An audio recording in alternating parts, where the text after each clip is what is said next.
দিনটা ছিল ২৯শে December Sunday. Ready হয়ে বেরিয়ে পড়েছি পিকনিক যাবার জন্য। আজ পাড়ার সবাই মিলে আমরা যাচ্ছি বর্দি পাহাড় পিকনিক।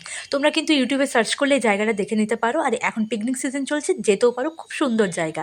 আর আমার ভিডিওতে দেখতে হলে প্রতিদিন কিন্তু আমার ভিডিও ওয়াচ করতে হবে। আমরা টোটাল ৩২ জন এই পিকনিকটা অ্যাটেন্ড করেছি।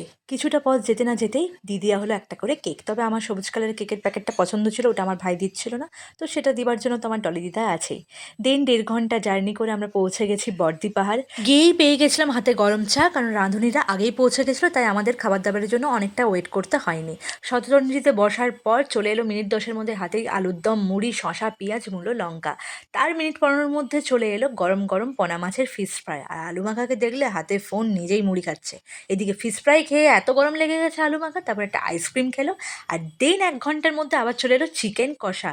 আরও অনেক কিছু দেখানোর বাকি আছে এই পিকনিকে, তার জন্য দেখতে হবে নেক্সট ব্লগটা। ততক্ষণে টাটা।